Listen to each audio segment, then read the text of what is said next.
and to ask, what kind of state do we want to have? Cigarette smoking is responsible for more than 480,000 deaths per year in the U.S. Annual healthcare costs in Minnesota directly caused by smoking is $2.92 billion. Marijuana is usually smoked and contains many of the same carcinogens as tobacco. In addition, marijuana affects memory, perception, and motivation. This bill sets Minnesota, the state of Minnesota, up essentially as a pharmaceutical and dispensary system which targets the already disadvantaged communities and adds to their disadvantage. The estimated cost for setup alone is $60 million. This is for a recreational drug that does not promote health. What would happen if we used that $60 million to a research program to end cancer, or medical clinics in underserved communities, or grocery stores in food deserts, or tutoring and reading so that all of our children can read? Do we really want to sell the health of our communities for marijuana tax dollars? The question I ask again is, what kind of state do we want to be? Thank you. Thank you for your testimony. Next testifier is David Benson Stabler.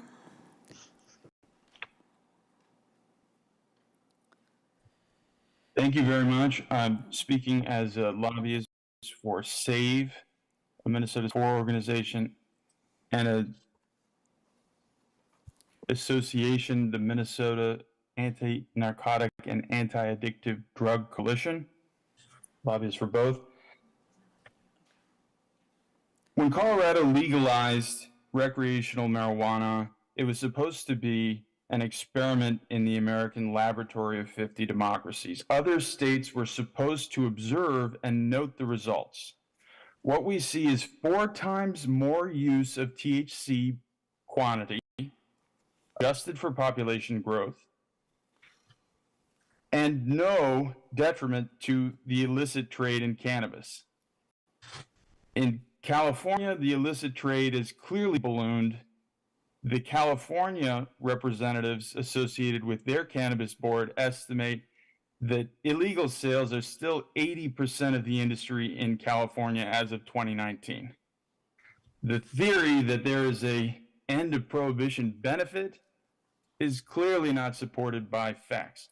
The health harms are clear. The Minnesota Medical Association President Nichols warned in a Star Tribune article to the legislators that 7 clear harms would result to public health from this bill. Many folks are warning today about particularly acute harms, but clearly recreational use would increase cannabis use in Minnesota, which would bring about myriad harms and health harms specifically. It would bring limited benefits to certain industries, the selling of cannabis itself, but also casinos, hotels, certain frivolous products, etc.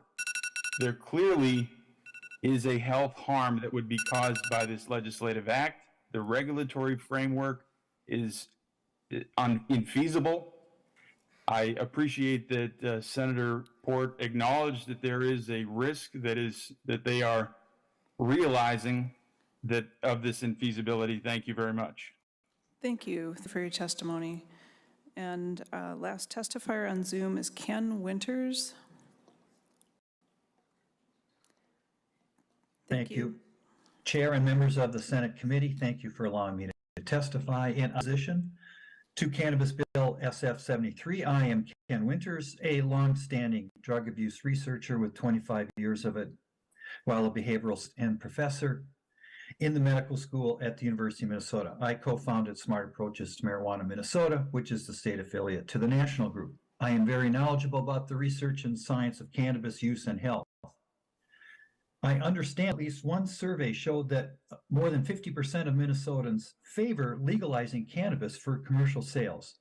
Yet would that many Minnesotans have answered this way if they had an accurate picture about cannabis use and health issues based on decades of research. Do most Minnesotans know that use of high-potency cannabis increases the likelihood by 3 to 4-fold of developing a psychotic disorder? That high-potency THC can break the brain and impair the user's ability to learn and make decisions. That expanding commercialization will lead to significant increase in fatal car accidents linked to driver THC impairment, as shown by very rigorous data from Colorado and Washington State. And that expanding commercialization will increase the prevalence of those meeting a cannabis use disorder among adolescents and young adults, as methodologically sound studies from commercialization states have demonstrated, and based on the science rigor fact that the developing brain is very vulnerable to the effects of THC. SF73 has many features that intend to address public health concerns, yet several adjustments are needed. My colleagues and I have assembled some critical ones. Why not allow communities to opt out of allowing dispensaries? Why allow the composition of the management board of 27 members to have only one member who is required to be an expert in addiction prevention and treatment? The bill's inclusion of a separate group, the Substance Use Disorder Advisory Council, is only given an advisory role. Thank you, Mr. Winters. Can you please wrap up your testimony? And thank you for listening to my points of view. Thank you. Thank you to the testifiers on Zoom. Now we will move to in-person testifiers, and I would like to have 3 people come up to the table at a time so that we can move from one testifier to another more quickly. After you finish your testimony, certainly you don't need to stay at the table until all of the others have completed their testimony, but if you wish to, that's fine too. The first 3 testifiers we would like to have come up, Governor Jesse Ventura, Samantha Lee, and Jess Hauser. And when you're at the table, if you could please sign in on the sign-in sheet, I would appreciate it too. Welcome to the committee, Governor Ventura. Thank you. Great to be here. This is actually the second time I've testified. I testified a couple weeks ago. But I want to get to the issue because I'm only allowed 2 minutes, but I want to also let the committee know that the governor's never late. Everyone else is just early. So if I go over 2 minutes slightly, bear that in mind. Okay. I'm here to testify on 2 folds in support of this bill. First and foremost, I tried to do it 20 years ago. I was the initiative that got you even talking about it today. So I feel great that I am still alive to see that this bill could pass and become law. Now let's go to the reason I'm here. I'm here because cannabis saved my life. Saved my life. Not me personally. It saved the First Lady, the 38th First Lady of Minnesota, about 10 years ago, developed late in life seizure disorder. My wife of 47 years was seizing 2 to 3 times a week. And I'm dead serious on this. These seizures were nothing to laugh at. You hold the person, you're helpless. You make sure they're breathing and they don't swallow their tongue. 2 to 3 times a week, my wife is doing this. We went to the doctors. They put her on 1 seizure medicine. Didn't work, horrible side effects. A 2nd seizure medicine. Didn't work, horrible side effects. A 3rd seizure medicine. Didn't work, horrible side effects. A 4th seizure medicine. Did not work, horrible side effects. In desperation, I have a home in Mexico and friends in Colorado. We drove to Colorado, and I'll add, she had a seizure the night before we got to Colorado in the motel. We got to Colorado, our friends had the legal cards, they went and illegally bought for her 3 drops under the tongue. I can tell you from that day forward, my wife, the First Lady of Minnesota, has not had a seizure since. Now, what did it cost me? They had to send me illegally the marijuana from Colorado to Minnesota. I broke the law. But in this case, it was a choice, my wife or Minnesota law. And in the words of Dirty Harry Callahan, the law's wrong. That's what I had to go through, my family. She's been on medical marijuana since. When it got legalized here, she was one of the first to get it. And she's now in pill form, but here's the problem. It is so restrictive in Minnesota, it costs $600 a month. Healthcare won't pay for what works. They'll pay for all this crap that didn't work, all the drugs that didn't work, that didn't stop the seizures, but they will not pay for what works, and that is the cannabis. She now gets it from Minnesota at $600. It's now dropped to $300. Why? Because you've expanded. It'll drop even more using capitalism. That's what happens. When there's competition, price goes down. Now, there's talk, I've heard these experts about the age. Let me say this, tell you this. Why do you think government is so hated today? They're hated because of hypocrisy. And this is a great one I'm going to hit you with here. I suffer from post-traumatic stress today. You know what it's from? I'm a Vietnam veteran. Because at 18 years old, I went in the United States Navy. At 19 years old, I was trained in the most physical we have in the military. That is the United States Navy SEAL team. I then deployed at age 20 for 9 months in Vietnam and Southeast Asia. I came back from deployment 20 years old. I'd been back 1 week. True story. I went into my executive officer and I demanded to be sent back to Vietnam immediately. He told me you can't. Navy regulations say you have to spend at least 6 months out of the combat zone before you can go back into it again. Then he asked the question, what's the problem? I said, the problem is this, sir. I said, over in Vietnam, I'm a man. I come back home to my country and I'm a child. I can't go up on Orange Avenue and drink a beer.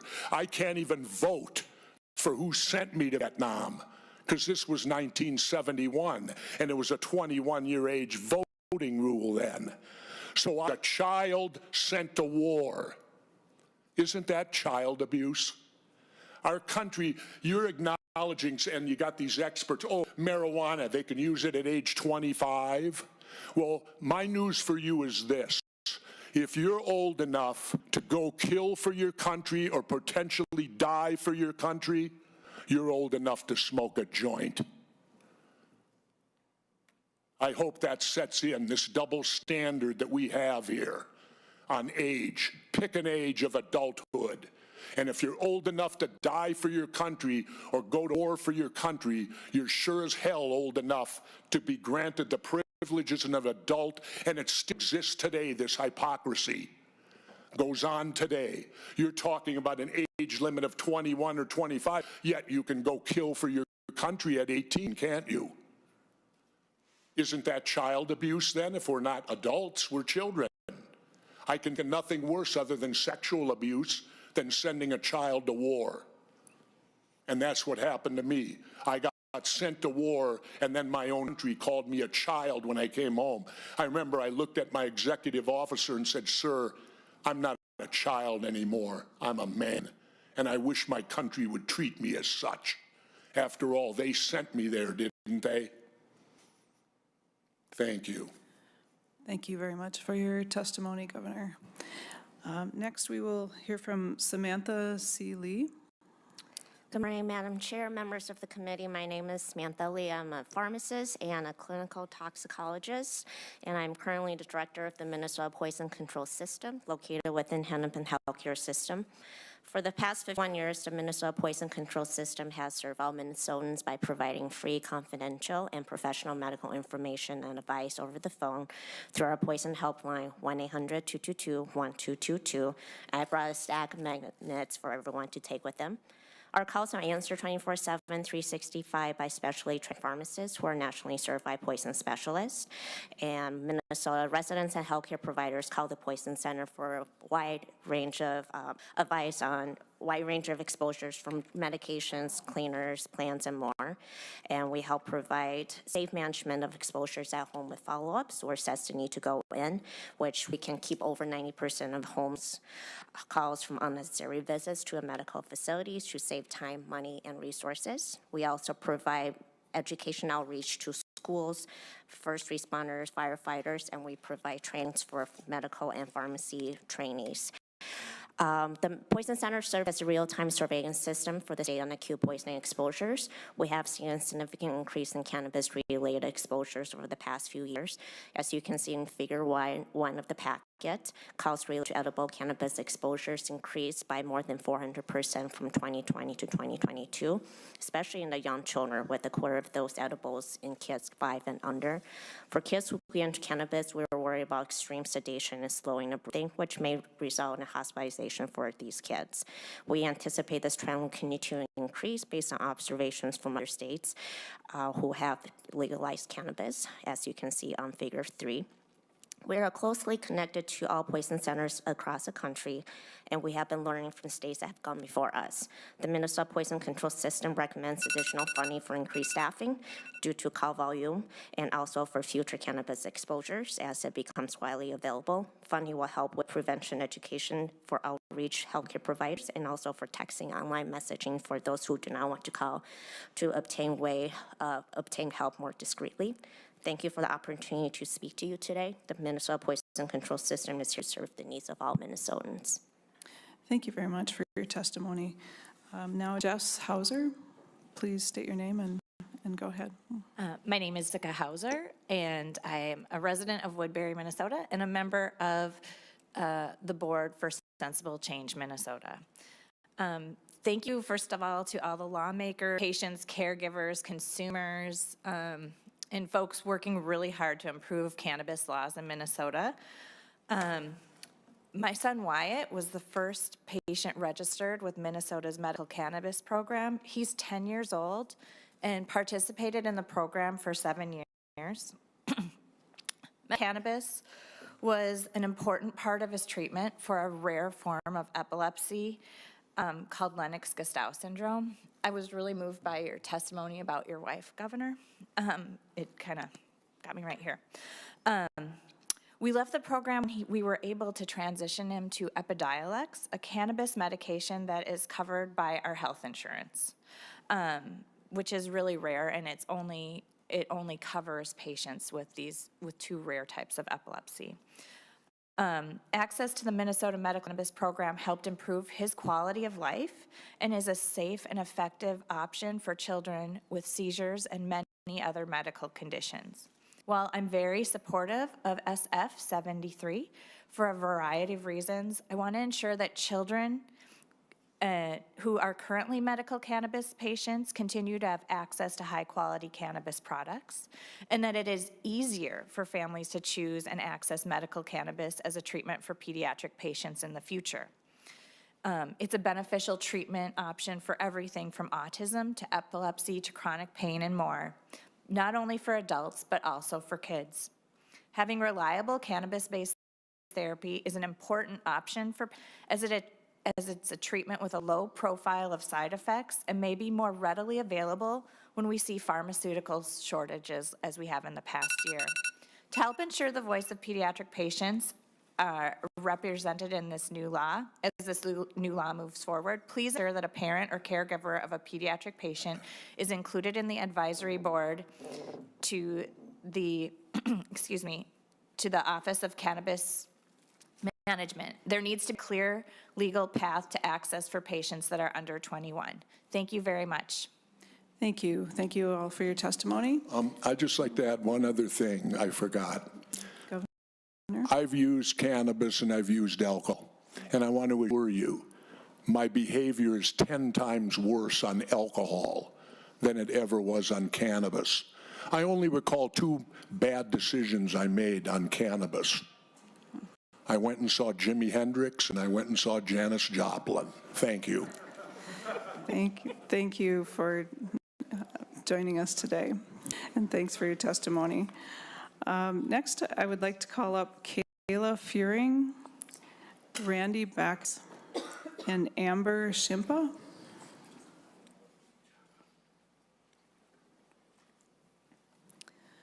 And again, when you're at the table, if you could please sign in, and if Kayla Fearing could begin her testimony. Please state your name and present. Good morning, Madam Chair. My name is Kayla Fearing, F-E-A-R-I-N-G. And good morning, Senate Health and Human Services Committee. I'm a small business owner of Healing Fear Consulting, which specializes in healthcare science-based cannabinoid education. I have been a healthcare worker for 15 years. The last 3 years, I have worked in Michigan and Illinois cannabis markets. I've learned a lot from the Midwestern cannabis states, but most importantly, that cannabinoids need to be incorporated into all medicine. My educational background is in kinesiology, and ironically enough, with minors in pre-addiction studies and leadership at the University of Minnesota. I have also completed my St. Paul Fire Department Medical Services Academy in 2014. I'm also a cannabis user. I'm a Michigan medication patient on their program, even though I was born and raised in St. Paul, Minnesota. I don't qualify for Minnesota's cannabis program. I've had 3 reconstructive surgeries on my leg, and I've also had a third of my right lung removed, all before the age of 30 years old. Amongst other mental health diagnoses, I've only been ever offered opioids by Minnesota physicians. These are the reasons why I smoke cannabis, is all my diagnoses, and this is also why I moved to Michigan to get on their program. I smoke up to 1 gram of cannabis concentrate a day. Every body is different, therefore everybody's medication needs to be treated as such. I hold no licenses currently as a healthcare worker, and that's why I chose to come testify today, to make sure how important it is that cannabinoids are included in healthcare. The last dispensary I worked at was 25 minutes west of Detroit, and we had an extremely conservative population, but still served over 1,400 people a day, 9 a.m. to 9 p.m. A lot of these people weren't seeking recreational cannabis, even though they were shopping on that side, seeking their medication. About 30 people a week just at my shop, Minnesotans traveling for their medication who did not qualify for the Minnesota program. Again, this is also they could access their own medication. The patients I serve in my business are those that are athletes, autism, Alzheimer's and dementia, and addictions, especially alcoholism and opioids. I really hope that the health committees can help end the stigma and cannabinoids and cannabis products. All cannabinoids need to be included with patients or to patients. CBN, CBG, CBD, THCA, etc. Anything that is naturally occurring in the plant. Thank you. Can I say one last thing? One short thing. And to quote Governor Ventura and Dirty Harry, if it's against the law is wrong. THC is in the word healthcare, so I would really like the healthcare committees to end the stigma on THC and cannabis. Thank you. Thank you. Thank you very much for your testimony. Next, we have Randy Backus. Hi. Hi, my name is Randy Backus, and I am here in opposition to Senate File 73. My wife, Heather, and I are the parents of a forever 21-year-old son who died because of cannabis-induced psychosis and completed suicide on July 17, 2021. I'm here on behalf of Minnesotans that deserve better, for all families and loved ones struggling with addiction and mental health that are fearful to come forward. Unlike those pushing the bill, we do not have a financial interest. The personal interest we have is from firsthand knowledge and then learning about what today's cannabis, marijuana, and THC really are. The potency is incredible. The effects are enormous. When THC comes in the brain, it disrupts brain development. Why is this important? Because the brain's not developed till age 25.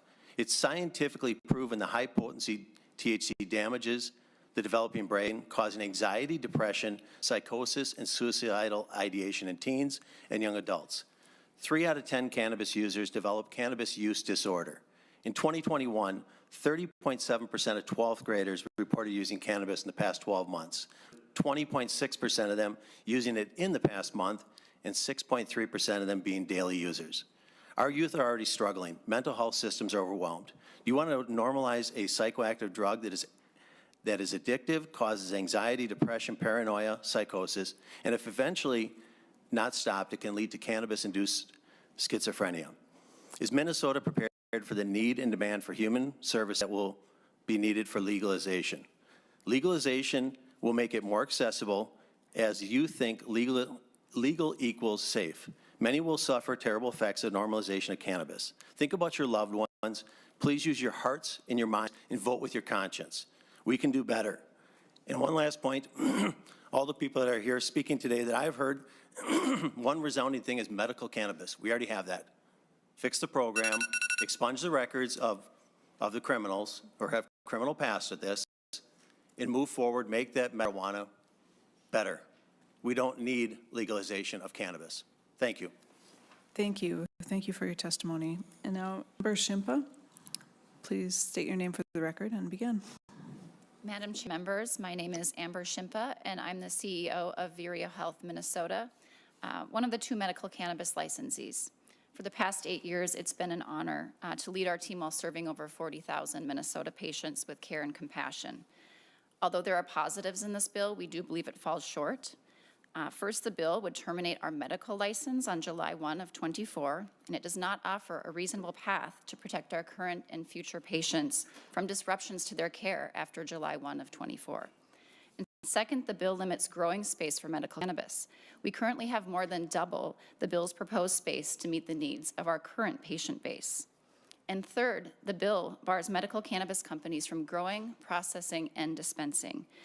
No other state in the country bars vertical integration for their medical program because it would result in higher costs to patients. If vertical integration is barred, Vireo would be forced to wind down our operations, and we employ more than 200 Minnesotans, many of which are 1189 UFCW union members.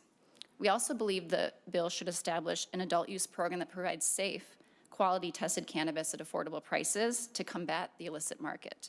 The bill falls short here. First, the bill requires that medical and adult use cannabis be grown and retailed separately. No state in the country does this. Pursuing this path in the Minnesota program will make it easier for the illicit to thrive and increase costs in the legal market. And second, the bill significantly limits or prevents our participation in adult use, which is nonsensical if the goal is to effectively and efficiently implement a successful program. The bill should aim to create an environment where all of us stakeholders can contribute to a safe and successful program, and it's not a zero sum, and this current bill has a reasonable chance of putting us out of business. Let's be stewards together and build a program that supports emerging, diverse business entrepreneurs and longstanding Minnesota business. Thank you. Thank you, Ms. Shimpa. Next, Dr. Carter Casmere.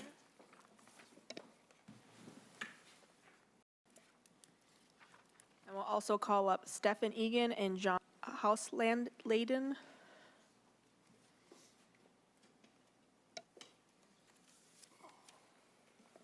Please introduce yourself for the record and proceed.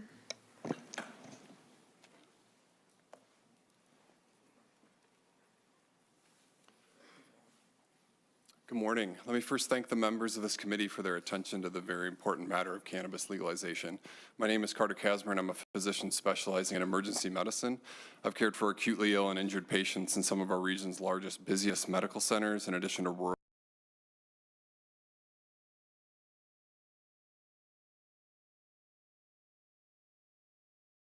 critical access hospitals across our state.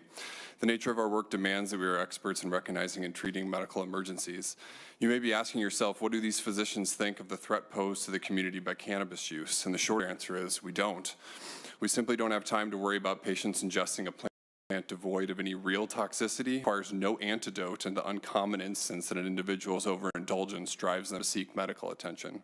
We're far too busy caring for patients suffering from the acute effects, accidents, injuries, and myriad chronic illnesses that accompany the use of legal, widely abused drugs such as alcohol and the public health crises by opiate and methamphetamine addiction.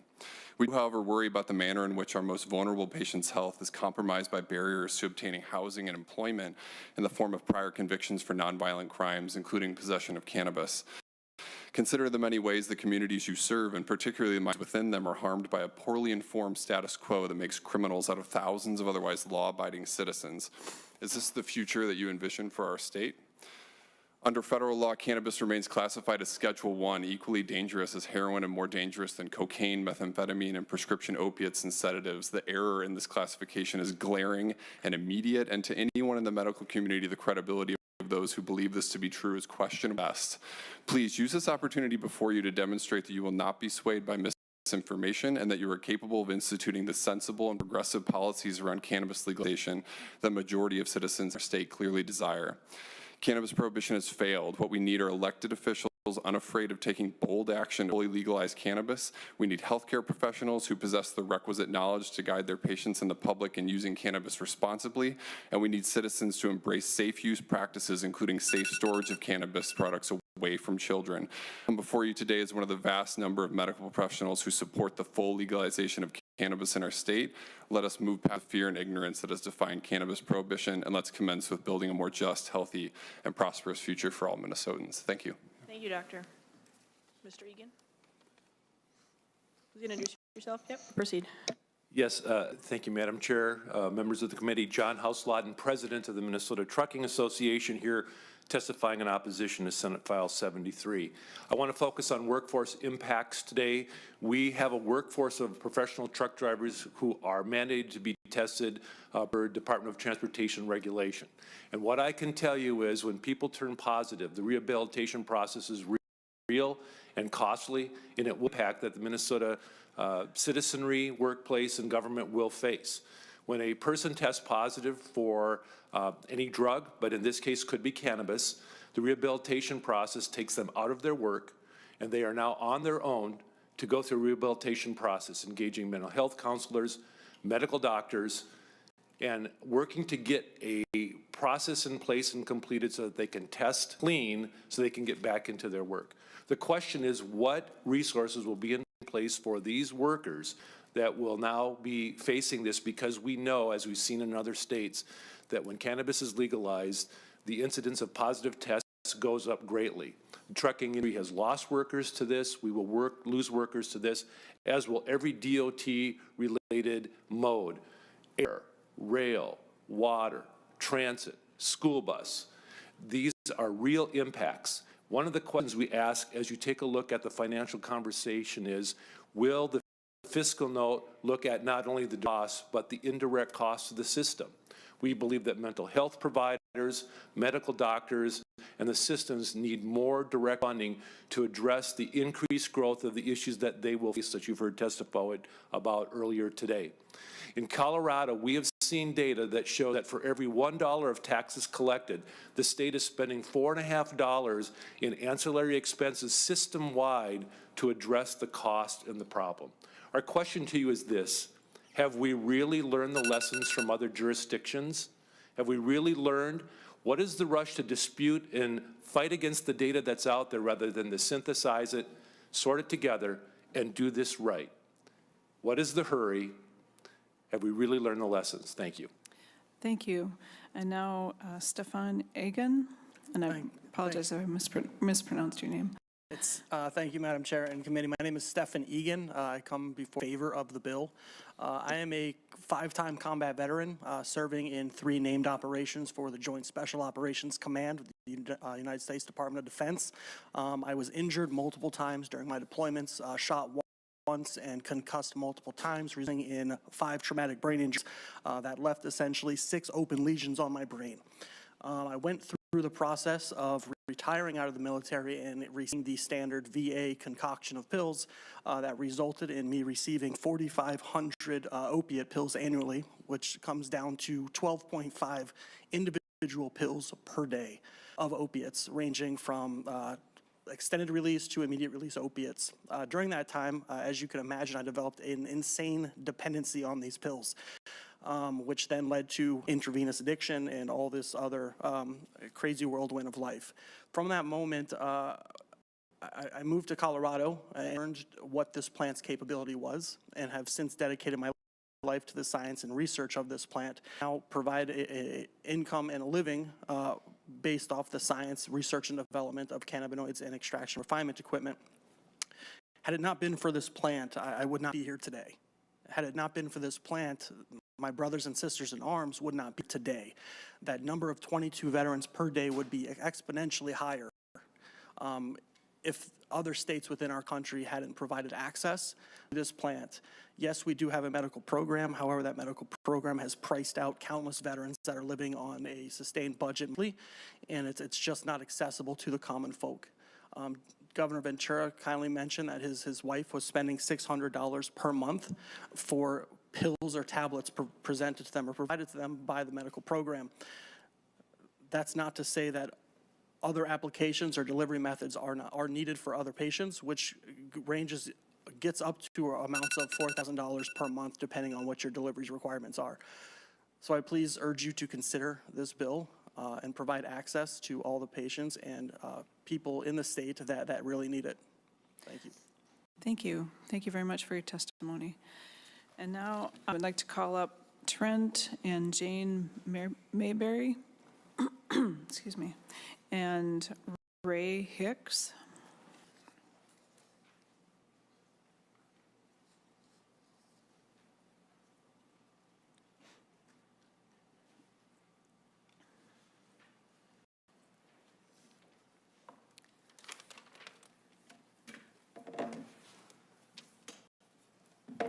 Welcome to the committee, and please take time to sign in at some point. And Trent or Jane Mayberry, whoever wishes to go first. Good morning. My name is Trent Mayberry. I'm here with my wife, Jane Mayberry. Thank you for allowing us to share our story. Unfortunately, this is a tragedy about how cannabis, a supposedly harmless plant, led to our daughter, Catherine Mayberry's death at the age of 24 last October. Catherine was a perfect kid up until age 18. Honor student, worked 2 jobs as a teenager, including being a lifeguard, played varsity tennis, rec softball, founded a badminton club, played piano, and won awards for her artwork. In 2016, at the age of 18, Catherine went off to college and was never the same.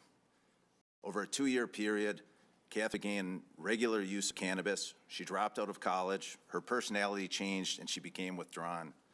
She was no doubt addicted to cannabis. She then experienced the first episode of psychosis in the fall of 2018 at age 20. At that point, Catherine's brain was permanently damaged from cannabis use. She was in a catatonic state and was into inpatient facilities at Fairview and Regions. Over the next 4 years, Catherine suffered from continuous auditory hallucinations, delusional thinking, slowed mental capacity, and extreme anxiety.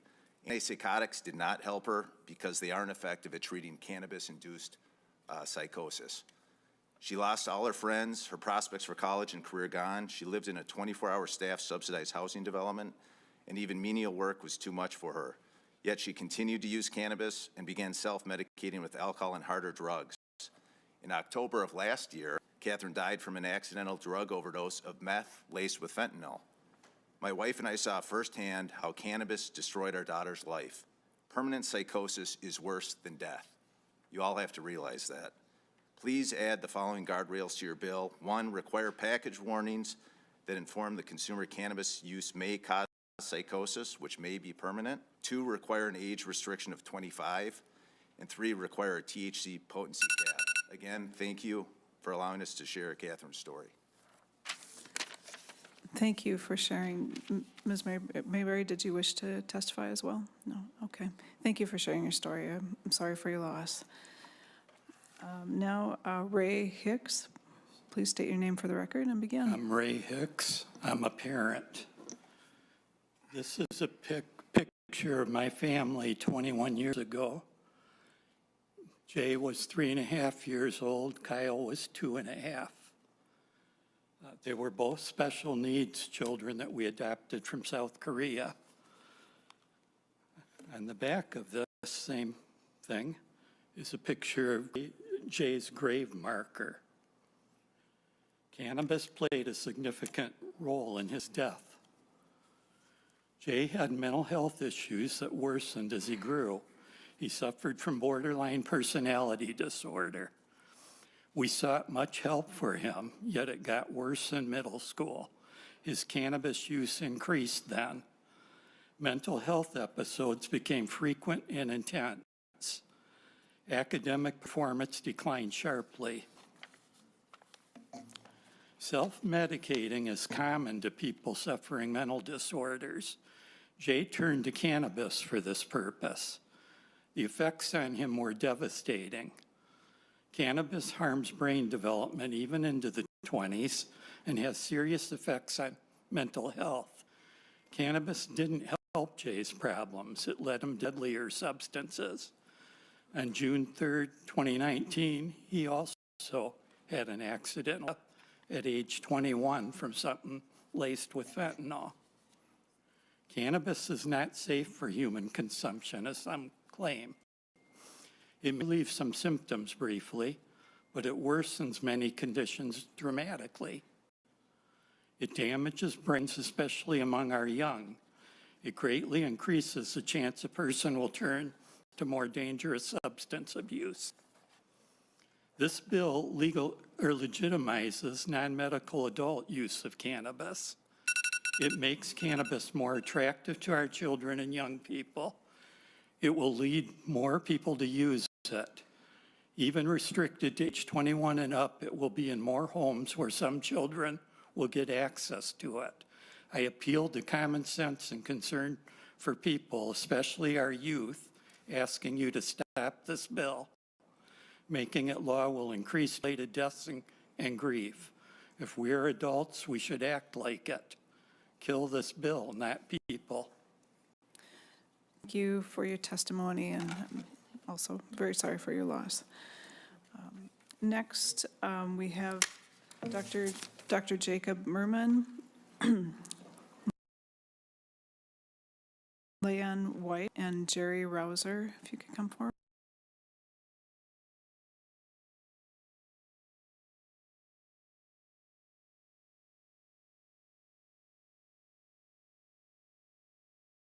Forward.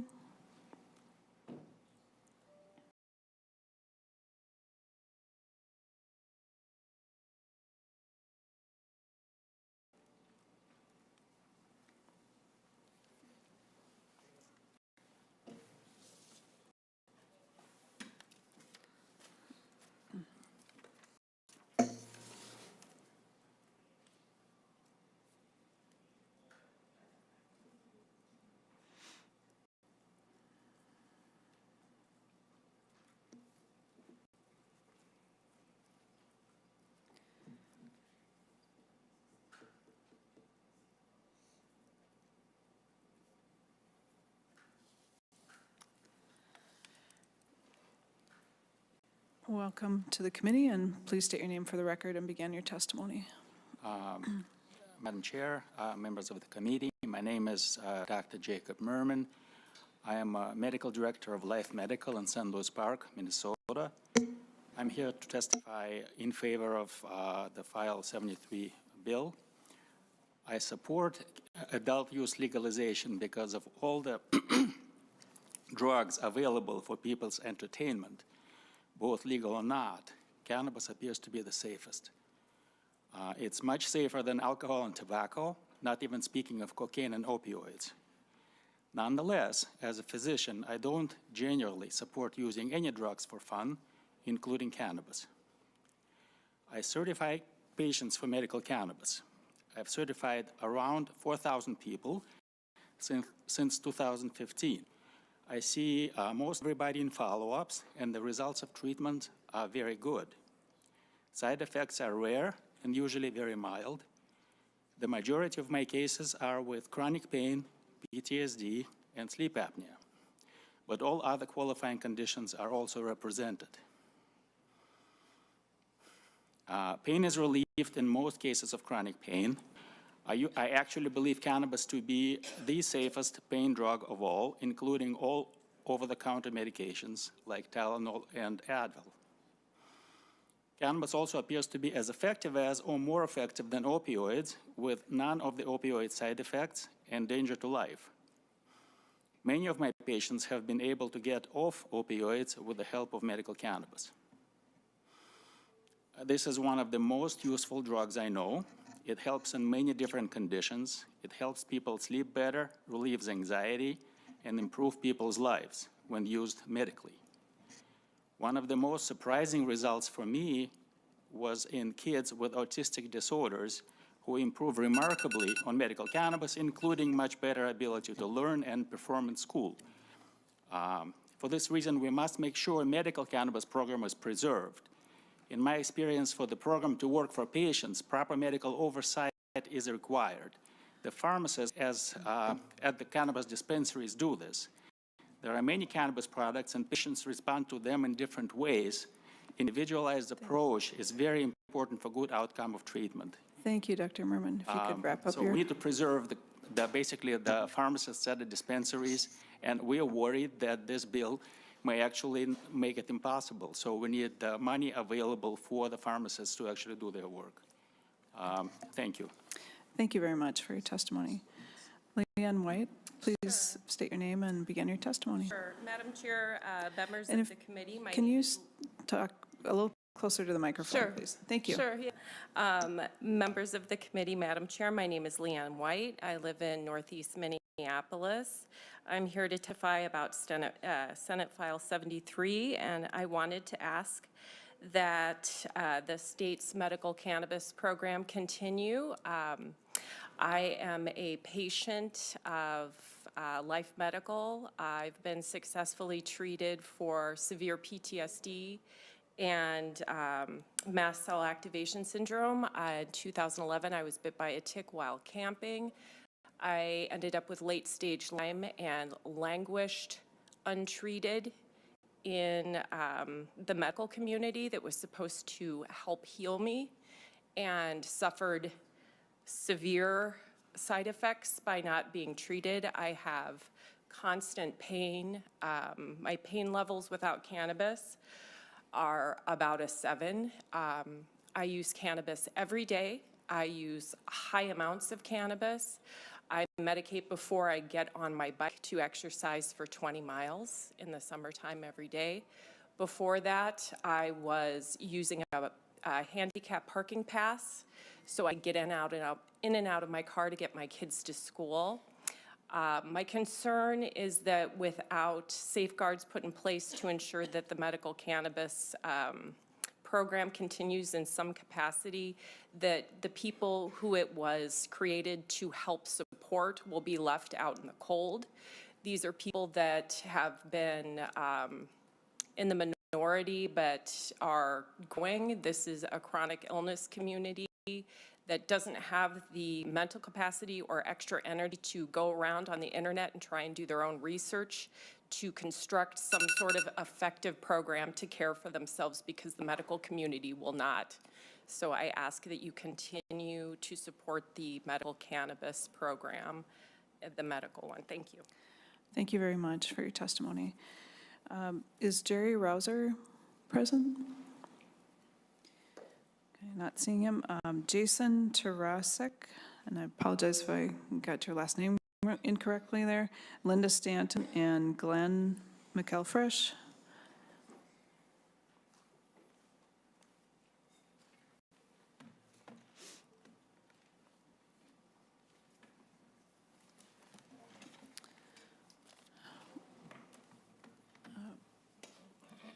Welcome to the committee. Please state your name for the record and begin. Excuse me. Thank you, Madam Chair. Members of the committee, good morning. My name is Jason Tarasek. I'm a cannabis attorney with Minnesota Cannabis Law. Excuse me. It's been nearly 4 years since I testified in favor of an adult use legalization bill in the Minnesota Senate. It's nice to be back today under different circumstances. I urge you to vote in favor of Senate File 73. It is a well-written, well-crafted law that will be a model for the nation. Concerned, however, that as drafted, it might lead to the demise of Minnesota's medical cannabis program. We anticipate that the tax rate associated with adult use marijuana products will be very low. That is a smart public policy measure that's necessary to put the illicit market out of business. But even if we make medical cannabis tax-free for patients, the comparatively low tax rates for adult use products might lead many patients to simply self-medicate rather than jump through the hoops of the medical cannabis program. There are currently more than 40,000 Minnesotans in the medical cannabis program, and even after we legalize adult use marijuana, many of those patients would still continue to benefit from consultations with cannabis pharmacists who tailor the medicine to their ailments. Additionally, if the medical program ceases to exist, children would no longer have access to the medicine. When I first got into this business, I was dubious about the benefits of medical marijuana. That is no longer true. I have seen that medical marijuana is real medicine and it has a profound impact on patients' lives. Something so simple as incentivizing license applicants to pledge to serve the market in addition to the adult use market might be enough to save our medical cannabis program. I look forward to continuing to work with Senator Port and the Minnesota is Ready Coalition to tailor this bill to protect the medical program. Thank you for supporting House File 73. Minnesota is ready to legalize adult use marijuana. Thank you. Thank you for your testimony. Linda Stanton, please state your name for the record and begin. Hi, my name is Linda Stanton. Thank you for listening to my testimony today. You only have one brain. Take care of it. Making THC legal won't make it a safe drug. Over the decades, the plant has been cultivated so that one can get high faster, thus more addictive. Furthermore, the THC extracted from cannabis can be 50 to 90% more potent than woodstock pot. There's no positive public health purpose for legalization of recreational marijuana. The bill moves cannabis from a Schedule I to a Schedule III drug, like taking it from a locked cabinet and putting it on a park bench. Schedule I includes drugs like heroin. According to the U.S. Drug Enforcement Agency, these drugs have a high potential for abuse. They have no currently accepted medical treatment use in the United States and have a lack of accepted safety for use under medical supervision. Under what medical authority does the state legislature feel they are qualified to make this determination? Regulating cannabis and THC won't change the psychoactive or mind-altering properties of the drug. It will just give people the false sense that it's safe. According to medical reports, at least 3 preschool-age kids have died of THC poisoning. Reports show that marijuana is involved in more than 1 of every road deaths in Colorado. I was thinking over the amount of testimony that has already been provided in the many committees. I hope you will review all of it. Police chiefs and associations, the Chamber of Commerce, Hazelden, MDs, PhDs, parents, NAMI, and community members, to name some, all either opposing or pleading for extreme caution, like setting a potency cap so people will be less likely to get addicted and become psychotic, setting cannabis apart from alcohol and nicotine by making the legal age 26 because the brain is not done developing before then. How many children need to be poisoned? How many people need to die in car accidents before we get an acknowledgement that cannabis isn't a safe drug? Stop now and vote no. Thank you very much. Thank you for your testimony. Mr. McElfresh, please state your name and begin your testimony. Thank you. Chair Wickland, committee members, and Senator Port, thank you for allowing me to speak on SF73.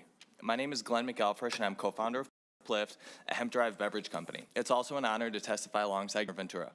A few years ago, my dad's best friend Jim was diagnosed with terminal bone cancer. Over the period of a few short months, he transformed a vibrant man capable of hucking 80-pound chunks of granite to a bedridden skeleton racked with unbearable pain 24 hours a day. Jim asked me to buy him THC gummies because gummies helped him manage his pain and delay heavy narcotics. Jim's cancer was so aggressive that he couldn't get a medical card before he died, and even if he did, he couldn't afford the gummies because Illinois' medical cannabis program was far too expensive for his budget.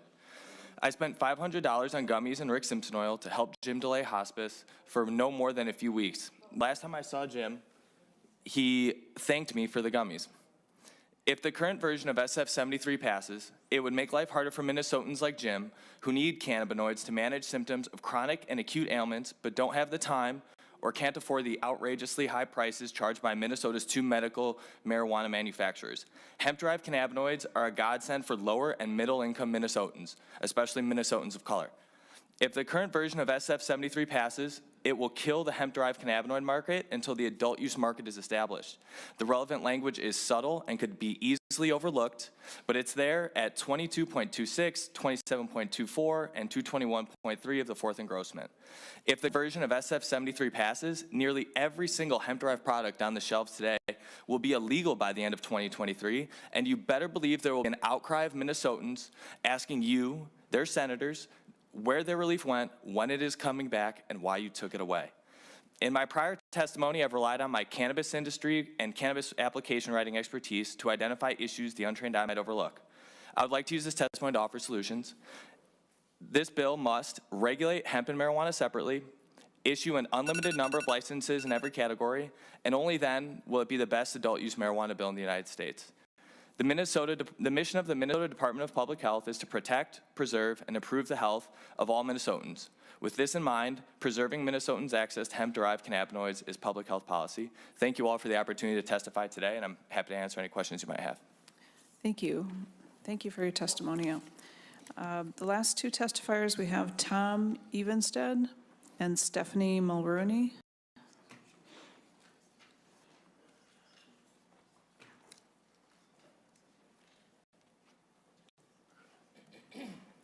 Welcome to the committee. Please state your name for the record and begin your testimony. Thank you, Madam Chair, members of the committee, and I want to thank Senator Port for leading on this issue. My name is Thomas Evenstad, Evenstad, and I'm Public Safety Minnesota, and I testify today in staunch support of the bill. I testified at the medical cannabis hearing back in 2014, and what I'm testifying today about is you heard somebody ask why should we do this? Well, here's the abstract of the U.S. government pot patent. I sued then President Obama for $420 billion for in 2014 after attending the medical marijuana hearing and pushing back against law enforcement, which led to retaliation. I'm still suffering the effects a decade later, still today. Cannabinoids have been found to have antioxidant properties unrelated to NMDA receptor antagonism. This newfound property makes cannabinoids useful in the treatment and prophylaxis of a wide variety of oxidation-associated diseases such as ischemic, age-related inflammatory and autoimmune diseases. The cannabinoids are found to have particular application as neuroprotectants, for example, in limiting neurological damage following ischemic insults, such as stroke and trauma, or in the treatment of neurodegenerative diseases such as Alzheimer's, Parkinson's, and HIV dementia. On September 6, 1988, U.S. Administrative Law Judge Francis Young declared, quote, marijuana in its natural form is one of the safest therapeutic substances known to man, unquote. No human in 5,000 years of consuming cannabis has fatally overdosed. As Governor Ventura mentioned, the worst side effects I have had of being a daily consumer of cannabis, heavy amounts. I've had 10 dabs this morning of this 90% stuff, all absolutely legal. I'm a member of the patients in the Minnesota Cannabis Program. Was seeing 60 Grateful Dead concerts and having a few too many tacos, perhaps at Taco Bell, and getting 10 hours of sleep, sleeping like a baby. We can't have that in the state. Safety, peace, love, and harmony. Like the Grateful Dead concerts where we all used cannabis, every one of us, including the band. I urge, they haven't even been able to give the lab rats enough cannabis to kill them. So this is important to understand all this madness in 2023, the doom and gloom. Some people are not supposed to be using cannabis. 1 in 9 people may have these horrible results. The other 8 or 9 of us, we'd like our freedom, please. The governor is right. If you could die at 18, then I want to be able to use cannabis instead of alcohol. My nephew was killed because, and everybody in this room has somebody they have lost because of alcohol. So with respect, I'm asking this committee to ignore the reefer madness, understand that these laws are rooted in racism. Anyone who opposes this bill, is voting for racism in Minnesota. Thank you and God bless. Thank you. Thank you. Ms. Mulrooney, please state your name for the record and begin your testimony. Hello, my name is Stephanie Mulrooney. I reside in Northeast Minneapolis, and I'm a medical cannabis patient. The start of my difficult journey began in July of 2013 when I was in a serious collision. Suffered broken bones requiring multiple surgeries over a span of 2 years. In addition, I underwent years of physical and occupational therapy. While trying to get physically better, I was also struggling with cognitive issues. I suffered migraines, short-term memory loss, and severe sensitivity to light and noise. I was easily confused, anxious, and could not articulate my thoughts and words. After numerous diagnostic tests, I was diagnosed with a traumatic brain injury, PTSD, as well as chronic pain and fatigue. I lived and continue to live with these medical issues on a daily basis and likely will for the rest of my life. Initially, I was prescribed multiple different strong pain medications such as Dilaudid and oxycodone. These medications made me very sick and increased my anxiety, so I switched over-the-counter pain medications. I began mixing over-the-counter pain medications and was taking 10 to 15 pills a day. My pain was daily and debilitating, making it impossible to enjoy a normal life. As a result, I lost my career as a computer programmer. Many days I couldn't even get out of bed, and I sunk into a depression. And some days I would think that I couldn't live like this and I didn't want to be here anymore. In 2016, when intractable pain became an approved condition, my pain doctor encouraged me to become a part of the medical cannabis program. Only a month into using medical cannabis, my life began changing for the better. I am able to dose myself without feeling high, be fully functional, and reduce my pain dramatically. Cannabis also helps me calm my anxiety as well as control my traumatic brain injury and PTSD symptoms. Before cannabis, I was in a very dark place and felt like I had no future. To say medical cannabis has improved my quality of life would be a vast understatement. Cannabis is the medicine I need to live a normal life. Unfortunately, all of this comes at a significant price tag. I pay $200 a year to be a part of the Minnesota Medical Program, as well as $400 to $500 a month for my medicine. The cost is astronomical, unacceptable, and unattainable by most. My experience and situation motivates me to use my voice to advocate for patients that need access to cannabis that is safe, effective, and affordable. I may not be here today if I did not have access to cannabis. It has allowed me to be a wife, mother, daughter, friend, employee, and many other things in life. Other Minnesotans deserve the same access to cannabis as me. Thank you. Thank you very much for your testimony. And thank you to all the testifiers. We've concluded the public testimony portion of the hearing, and now I guess first I'd ask if members have any immediate questions that you'd like to ask of the author, or before we move forward. There are a number of amendments that have been distributed already, and we can move into those as well. I think some of them are the authors has amendments that you to bring forward. But first, are there any questions that members have? I don't. Senator Hoffman. Thank you, Madam Chair. I got a series of questions. I don't know how you want to run this because it's almost 10 o'clock. Well, we have, Senator Hoffman, we have till 10:30. I guess if you'd like to get your questions out of the way before we do amendments, or if they relate to amendments, we could move to those as well. So I guess I'll do some global questions because how many stops, do you know, Madam Chair, how many stops this has before it? I believe Senator Port would be able to answer that question. Senator Port. Thank you, Madam Chair and Senator Hoffman. I think it's a total of 16. Total of 16. Thank you, Madam Chair. Senator Hoffman. One of them is the Human Services Committee. Do you know? That's the next step. All right. So what I'll save the conversation then. I just a couple of things to point out. Section 41 to 48. When you hear from the medical marijuana folks, there's some concerns. You're shaking your head, so you've heard those concerns, and I'd like to see us really work on that and specifically addressing the concerns that are coming forward, especially when Minnesota did such a great job of establishing a pretty solid medical marijuana statute. So, and then the other one is on the page 17. And these are just questions, Madam Chair, because I'm going to take a look at this. The advisory council, there's no reference to people in treatment recovery or addiction, treatment recovery or prevention in that council. Wondering what was the thought of that council? Because if we're talking about cannabis, period, I just want to know the author's reasoning behind the listed people in that council and not necessarily some industry folks. Senator Port. Thank you, Madam Chair and Senator Hoffman. This list has been sort of put together over the course of this bill, and we've been discussing adding folks with mental health and substance use disorder expertise, and I would be very open to that. We're also, I think there are amendments today to add folks who have experience in the medical cannabis program.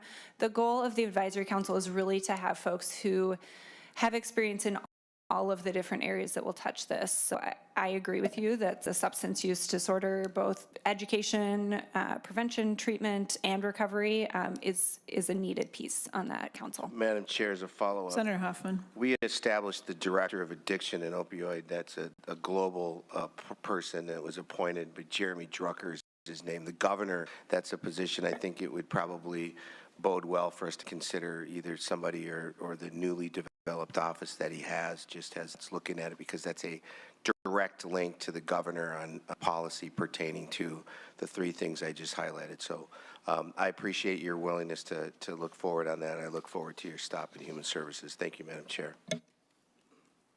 Senator Abler. Well, thanks. Madam Chair, just advice from the right side of the table here.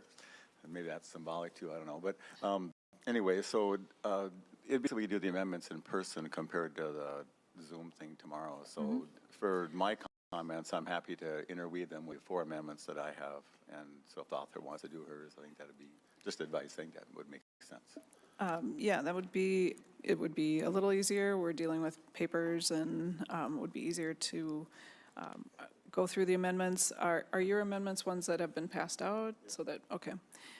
So maybe we could go to the amendments that you wish to cover, Senator Port, and then we can move to Senator Abler's.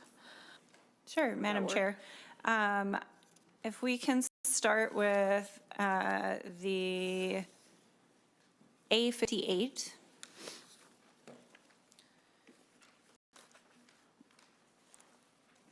And would Senator Mann, would you move that So amendment? moved, Madam Chair. So Senator Port, can you explain the amendment? Yes, thank you, Madam. This is the amendment we've been working on with the Poison Control Center. This adds in addition to 2 licensed mental health professionals appointed by the governor to the council, as we were discussing, a warning label that is developed by the Poison Control Center in consultation with the Commissioner of Health that would be required to be on all products, and puts in there some enforcement for the Department of Health, as well as what is now a blank appropriation. All appropriations in this bill are blank until we get the fiscal note. Those will be added in finance, but we are working with the Poison Control Center to make sure that this meets the needs for the education and the added scope of the work that they will likely have after this bill. So I want to thank the Poison Control Center for their work with us on this amendment. Members, any questions of the amendment? Senator Abler? Madam Chair, I'll move it, at least that way. One of my amendments. Senator Mann moved it. Already? moved it, so, Oh, rats. that's- Fine, thanks. Any other questions? No? Seeing no other questions, all those in favor of the A58 amendment, please signify by saying aye. Aye. Any opposed? The motion prevails. The amendment is adopted. Do you have another amendment? I do, Madam Chair, if we could move the A67, please.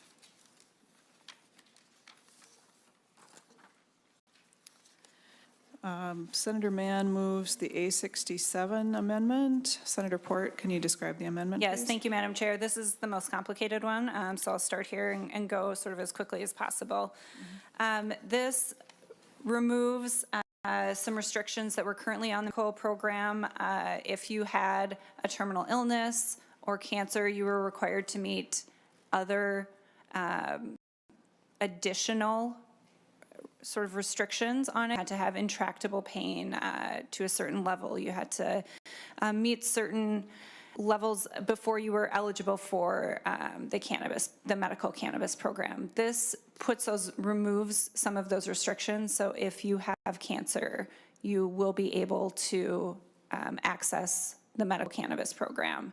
If you have a terminal illness, you will be able to access the medical cannabis program. We've heard from a number of patients that this is, it's difficult to get into enough appointments to get the right right diagnosis to get access to the kind of medical cannabis that they want. So this helps to clear that up. It also adds that there is a place for patients to store medical cannabis if they are in hospice or long-term care.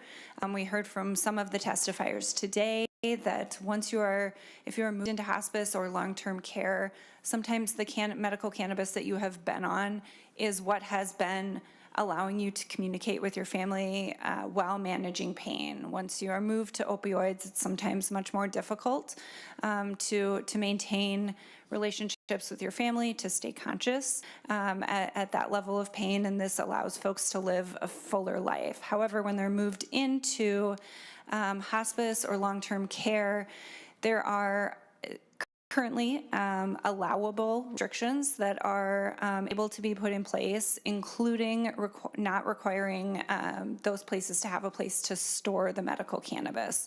So that means that if you don't have a family member who can come and bring you your medical cannabis every 4, 6, 8 hours, you can't take it. And so in folks' sometimes last moments, and in long-term care, this strips them of the ability to use their medical cannabis.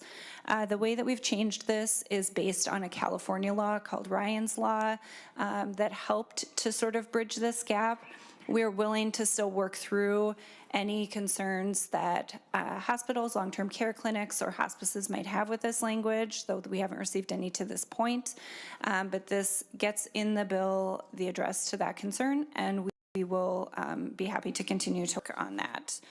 And then the final piece is for childcare facilities. At the end of it, it brings into line, I think, sorry, wrong page. This is a technical change that the standards here for med are stricter than for adult use, and med should be the same allowable as adult use. So continued to be no use around children, amongst children, during hours of the daycare. But if you are using medical cannabis outside of work while you are working at a daycare facility, you have to, it's not restricted, but you do have to, disclose that to the parents of the people who are at your child care clinic. That's the gist of the amendment, sort of a catch-all on significant changes to the medical cannabis program that we've been working on over the last several months. Thank you, Senator Port. Members, do you have any questions about this amendment and what it does?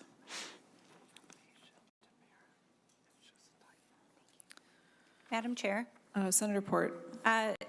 Council just pointed out that there is a typo in the amendment, and I'm wondering if I can make an oral amendment to the amendment.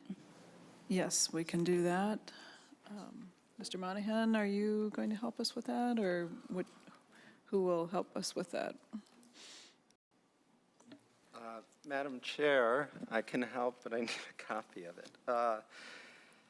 The motion would be to amend the A67 amendment on page 1, line 8, delete patient and insert parent.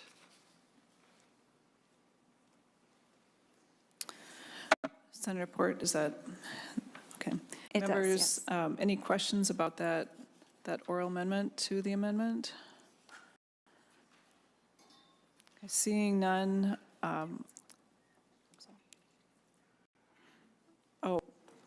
Senator Mann moves the oral amendment to be as Mr. Monahan stated. I won't restate the whole thing. On that motion, all those in favor, please signify by saying aye. Aye. Any opposed? The motion prevails, and the amendment to the A67 amendment is adopted. Senator Mann. Thank you, Madam Chair. I just had a quick question. The storage piece, we're storing medical cannabis flower. And excuse my ignorance, but how is the medical cannabis flower consumed? Or how is it used?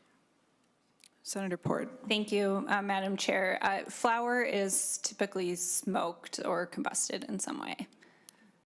It can be vaporized. Senator Mann. So if we're storing these things in a facility, are we saying that they can be used in this way, like smoked or vaporized in the facility? Senator Port, or your testifier, please state your name for the record and you can answer the question. Thank you, Madam Chair and members. My name is Layli Fadahi. I'm the campaign director for the MN is Ready campaign. We're the state's largest and most diverse coalition of cannabis policy stakeholders that have been working to help inform the policies in this bill. Madam Chair, Senator Mann, the issue here is providing a place for storage for the materials. This does not change the provisions in the law that would currently prohibit smoking and vaping of cannabis flower in most public places, but also explicitly in medical facilities. So no, this would not allow for that use on site. Senator Mann, does that answer your question? Or Yes, thank you, Madam Chair. any other questions about the amendment? It does seem like it works towards a solution to the concerns that were brought up. I hope that you'll consider listening if other concerns about this new language come up as we move forward. Very much, Madam Chair. Thank you.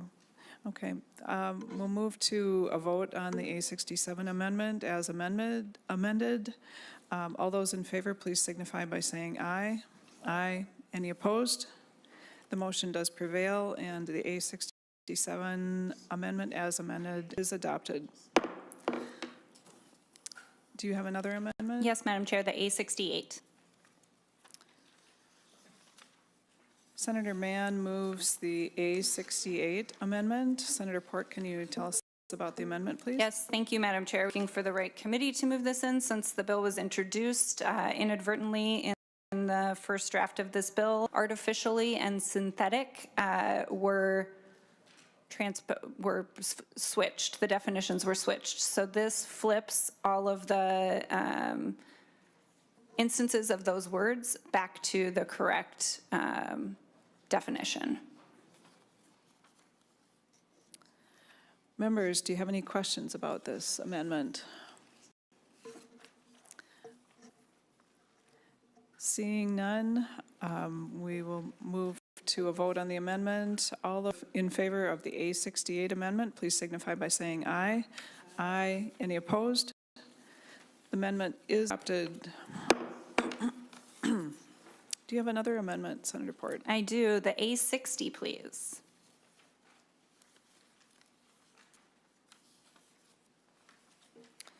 Can you describe what this amendment does, Senator Port? Yes. This amendment removes the kill date for the licenses under the current medical cannabis program. This is one of the pieces we've been working on closely with the medical cannabis providers in the state. This ensures that their licenses continue. It has never been the intention of this bill to end medical cannabis. In fact, it is specifically a goal of this bill to ensure that we have the continued necessary supply for medical cannabis. So this is one of the pieces that is necessary in moving that forward. We are continuing to work with the medical cannabis providers to ensure the licensing piece gets fixed before we get to stake of, but this is removes that sort of referred to as kill date of those licenses. Members, do you have any questions about this amendment?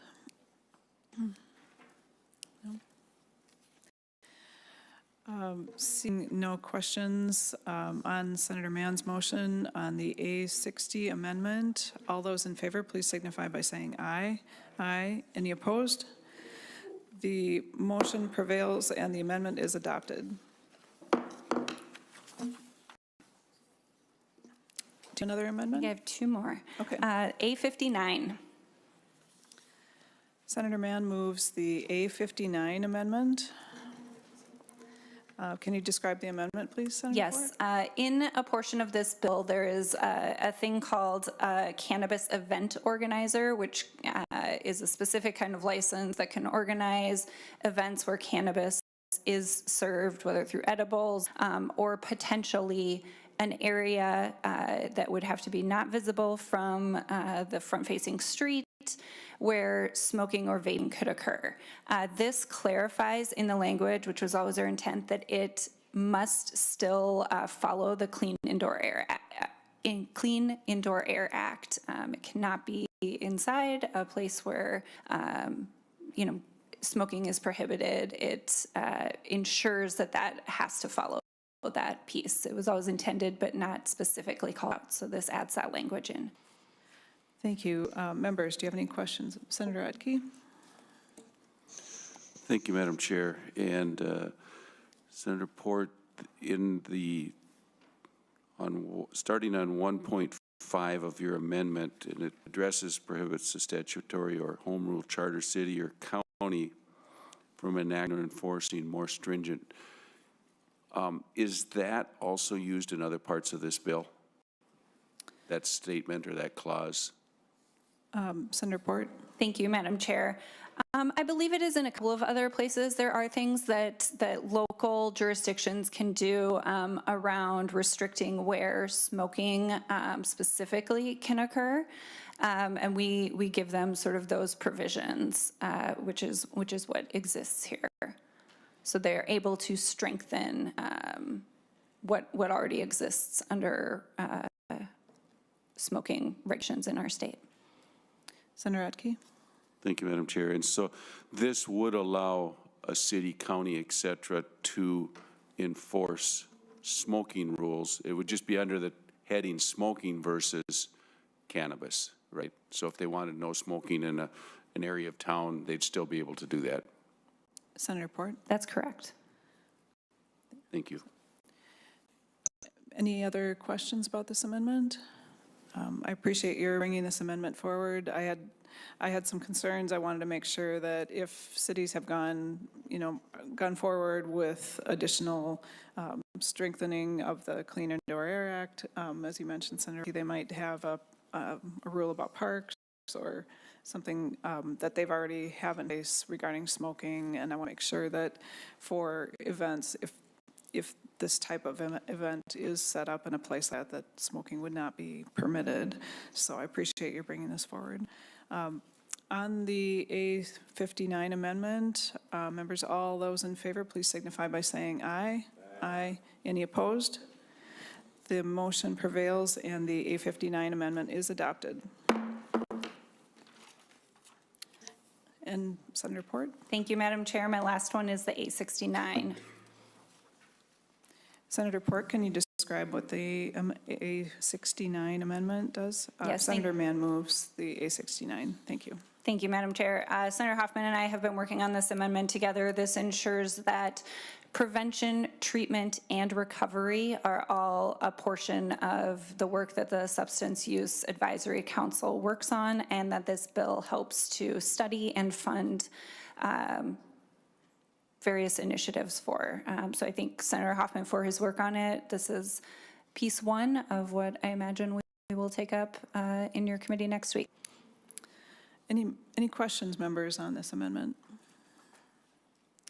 Seeing none, all those in favor of the A69 amendment, please signify by saying aye. Aye. Any opposed? The motion does prevail. The A69 amendment is adopted.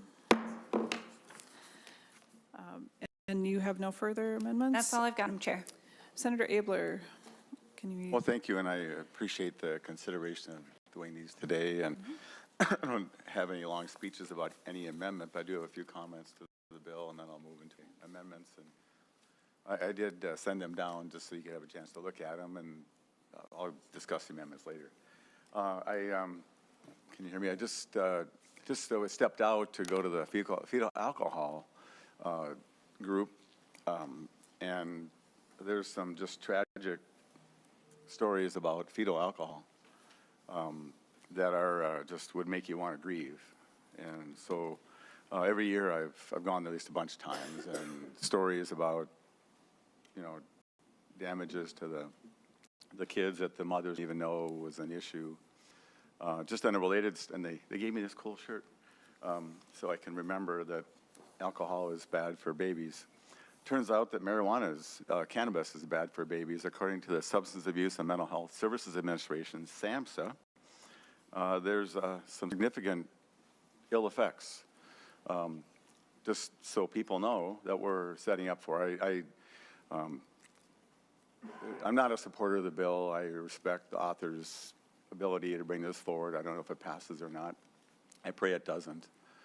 I grieve the harm that's going to happen as we now would make this a casual kind of something we just do.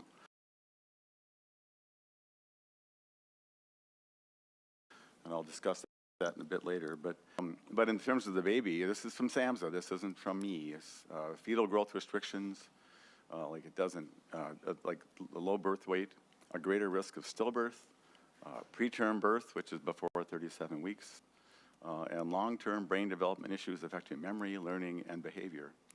It doesn't stop there. If you actually have marijuana and breast milk, a lot of those same things happen with the brain development, because these brains are just so delicate. And this is not casual, and to the people who spoke, I've got libertarian friends, oh, let's just legalize it, and to the governor, thanks for being here. Just because you're 18 and able to serve in the military doesn't mean it's a good idea for you. I have not shied away from talking about a little bit of my past. I abused marijuana for quite a while, and I still suffer effects of that. And it's not nothing. Back in the 70s, Pat Kessler joked, people who said they lived in the 70s, they remember the 70s, weren't there. It was quite a time, and it was a casual time to do all kinds of things. Fortunately, I've ordered heavier drugs. I've lost some friends to those, and we all just sat around and got stoned all the time, and managed to stop it as I became in my professional career, deciding that that was just not productive for me. And this bill, in many cases, is treated as a casual step toward just legalizing what's going to happen anyway. And the author knows, and the testifiers are very clear, that the cannabis compounds of today are nothing like what we did in the 70s, nothing at all, up to 100%. And the reefer madness, we got stoned and went to reefer madness. And we're like, oh, look at the guy with the piano. And so we just thought that was hilarious. And probably it was hilarious because we were smoking such impotent marijuana. But that is actually not a joke anymore. To listen to the testimonies of the people who come forward, I didn't get his name, but the man of the Forever 21 kid. How many of those do we want? And talking to a mother of a son who I believe was 22, who committed suicide as a result of psychosis. We never talked about that in the 70s. It's real, and the doctors who are here testifying are something we just cannot ignore. And psychosis, schizophrenia, you know, I put a bill in with Aisha Gomez 2 years ago to decriminalize. We should not be arresting anybody at disparate rates, and it's ironic that in Minneapolis there's more African Americans arrested for marijuana. Like, stop it. I mean, you're run by people who care about equity. So, like, for heaven's sakes, what are you thinking? Where's the policies about that? And medical marijuana has been a godsend to Governor Ventura. That's his whole story. Let's make it cheaper. Let's open up that. Let's fix that if you must. But so my amendments that I have are not meant to cause any harm to your project. But if you insist on doing this, can we at least cause less harm? That's my intention with these amendments. And so, Madam Chair, with that, I'll offer the A62 amendment. Senator Abler offers the A62, did you say? Right, yeah. Can you tell us about the amendment, please? Yeah, and Senator Port, none of these are gotcha ones. And but I admit I did not read the 300-page bill. It didn't work on my phone like I thought it might, just to kind of look at that. But, many people have brought forward issues, and you're appearing to be very responsive. This just says that the Department of Health should keep some records about ill effects. And I'm not, I have no ego about how it's written, but so is this something that you're willing to look into and take this for starters and work on it some more? Senator Port. Thank you, Madam Chair. Thank you, Senator Abler. Yeah, I think this would be good information for us to gather and to know. I'm happy to take this as a friendly amendment. Thank you. Members have any questions about the amendment? Seeing no questions, Senator Abler moves the A62 amendment. All those in favor, please signify by saying aye. Aye. Any opposed? The motion prevails and the amendment is adopted. Thank you, Madam Chair. I only have you. 3 more. All right, And I Senator sent them all Abler. down just in an effort to, be as cooperative as I can be. Anyway, so I move the A65.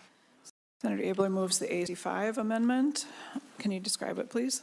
Thanks, and this may actually be more germane to the next committee, but and so I think I'll just, let's talk about it, and then we can work on it unless you like it just the way it is. So I don't know your bill as well as, but the governor's bill has nothing in it for treatment. And so I presume you have your own bill working, and the governor, I don't know why they did not.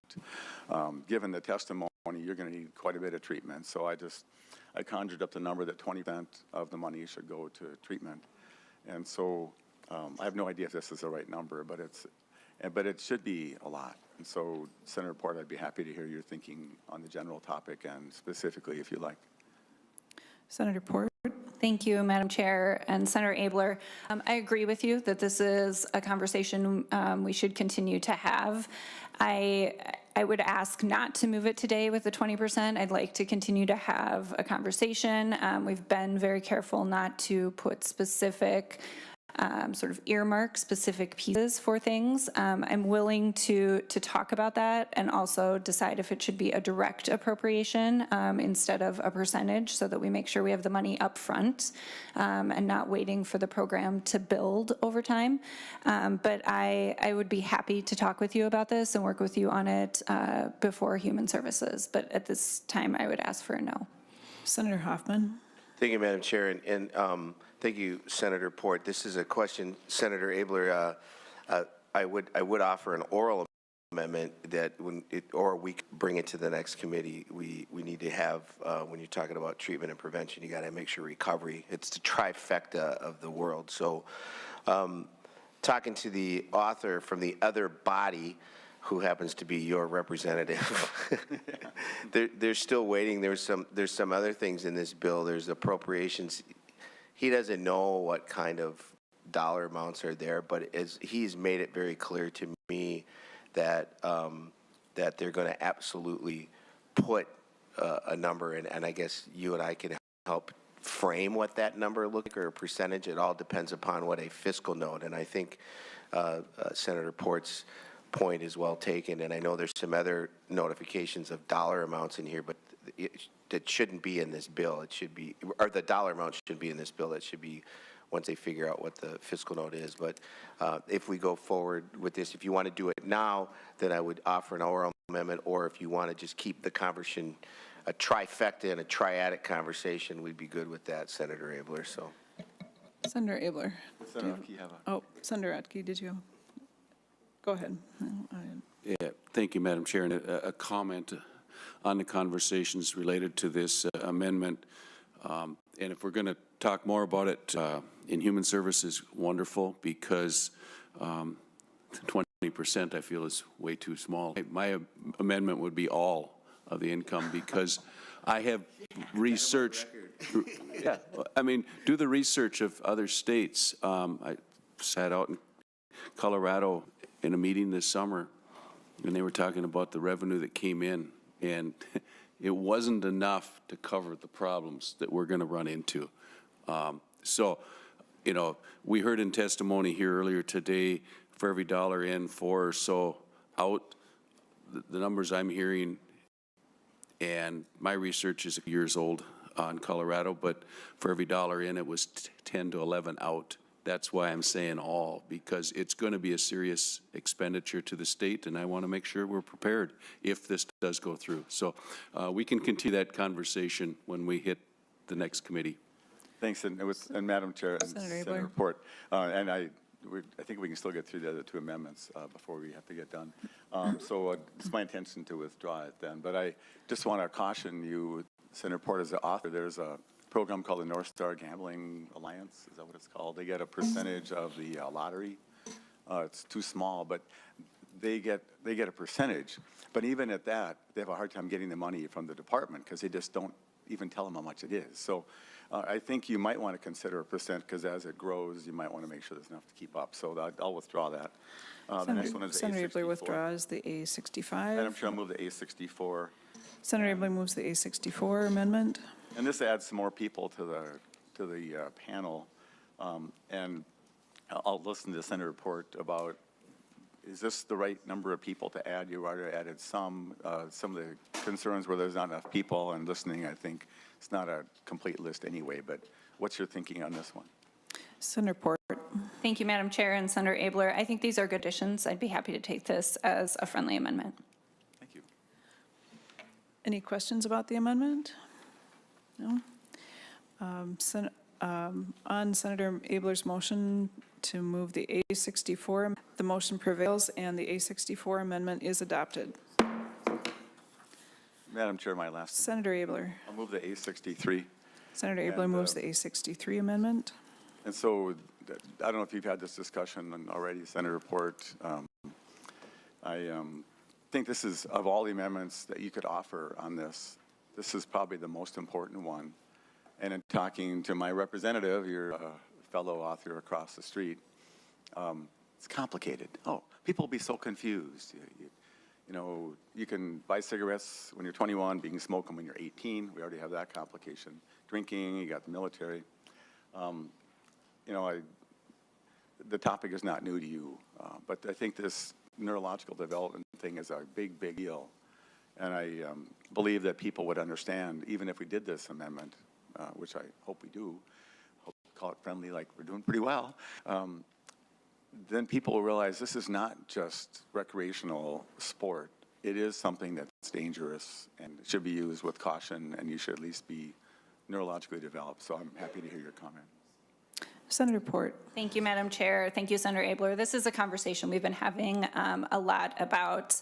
I agree with my co-author across the way that we have a system set up, and it's pretty well known on how to, that 21 is an age at which you buy alcohol, consume alcohol, things like that. It is and now tobacco as well. It is a pretty commonly accepted age of adulthood. I am not comfortable changing the age to 25. However, I will say that we have significant investments in this bill, and we're having additional conversations around both education and warning labels. We are open to, and I don't think we've drafted the amendment yet, but I think it's coming in Human Services, that we will be offering an amendment to have a warning label that advises no use under the age of 25. We have education programs in schools and in public, sort of just in the public, to talk about the potential adverse effects of cannabis, including for people under the age of 25. This is a thing we are taking seriously, and the thing that we have learned from other states who have gone before is that the most effective way to drop young people, the number of young people who are using cannabis, has nothing to do with legalization or not legalization. It has to do with education. In states that legalized and states that have not legalized, the use among young people is up. However, that is not true in states that have done significant education on the adverse effects on young people. And so that is a key piece of our bill. It is a piece I am happy to continue working on to make sure that it is not just, a passing like, oh, don't smoke pot, it's bad for you, but actually invests in real useful education for young people to understand the risks associated with cannabis use. I would love to continue to work with you on that, but I do ask for a no vote on this amendment today. Madam Chair. Senator Abler. And I know we're up against the clock. I actually am going to take this to a vote. I'm not going to ask for a roll call. But I think that we are guaranteeing, if we don't go to 25, we are guaranteeing more people who don't live past 21 because they're going to commit suicide. We're going to guarantee psychosis. We're going to guarantee neurological harm. The doctors agree. The Star Tribune agrees. Anyway, so they're quoting all these people. But this is not a random number that I just made up. If you assert that you're listening to the testimony, it has to be 25. And so I don't know how the vote goes today, but it'll be discussed again in the next committee, I suppose, and probably on the floor. But if you really mean this is a no-harm bill, that it's just going to be great, and that people are going to not come to peril, we have to make it 25. So with that, Madam Chair, I'll wait, and you can call for the vote whenever everybody else is done talking about it. Members, their discussion on the A63 amendment. Senator Udke. Thank you, Madam Chair, and Senator Abler's getting ready to hear the vote on this. My comment was going to be, and we are coming back tomorrow, but this is a health issue that should be discussed further, and hopefully some sort of a solution is ironed out in this committee rather than even push it forward, because if it just fails now,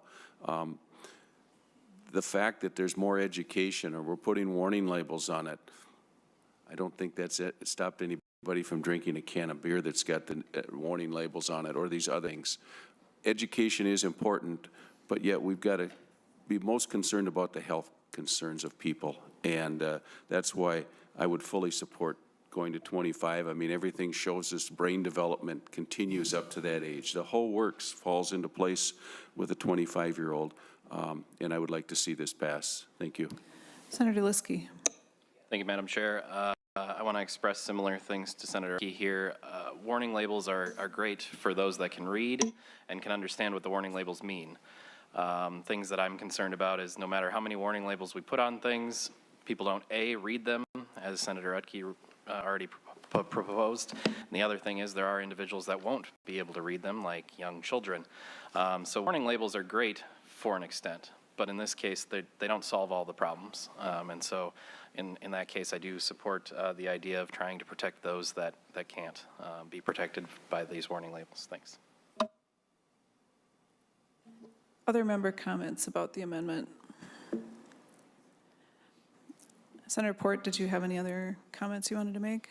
No, I'll just say that this is a conversation we are taking seriously and are happy to work with people on the education components, and that there's also concern that if we pushed the age limit too high, that it opens up an illicit market for under 25-year-olds who feel they should have access to legal cannabis. And one of the key pieces of this and the biggest health concern, one of the biggest health concerns we have is regulating the cannabis that is in the market, shutting down the illicit market, because we are seeing significant impacts currently where people believe they are buying just marijuana, but it is laced with fentanyl or other drugs. And so having a regulatory industry is a critical piece of this, and shutting down that illicit market is part of that. Senator Utke, did you have further comments? If I could, Madam Chair, because I've seen it in the bill and was going to comment later, but being it's come up on this amendment, and that is the reference to the illicit market. Statistics show us in the states with legalization that does not change, and everything we see is it's not going to eliminate it. It will even slow it down. Those that are current consumers are not going to change their habits. This is just an extension. So I would like the fact of the talk around of the illicit market, I don't believe is it's going to go away at all. I don't feel it's going to change. I wish it would. I wish it would all go away, but you know, I think that's a falsehood, at least in my mind, that I would like us to have in the equation too. Thank you. Other member comments? I guess for my part, I do understand the desire to change to 25. I do understand the brain development, the science behind it. I do have a strong concern, though, about making it a different age, and I also have a strong concern about the people who are under 25 accessing a market that maybe is not then the regulated market, and I think that does pose a risk. I would like to see greater emphasis on key education points made in terms of any labeling and advertising, and you know, an emphasis that really brings out what we know about scientific evidence and the impact on people as they get to the age 25. So I appreciate that is still under discussion, and I look forward to seeing more evidence of that. I do think that the bill has strong definitions of the type of work that we want to see the Department of Health do to create educational programming, and that educational programming for schools, excuse me, as well as for early, you know, family home visiting modules, training that spans the whole, you know, from childhood up, so that I think that will be a very important way.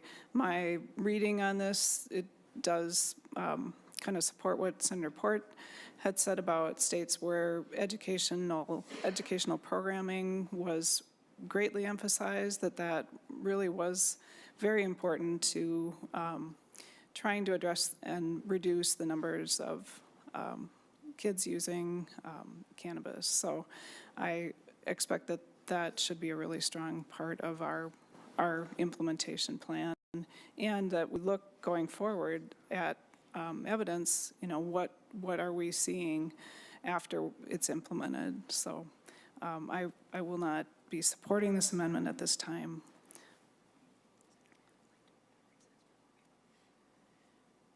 Senator Mann, did you just...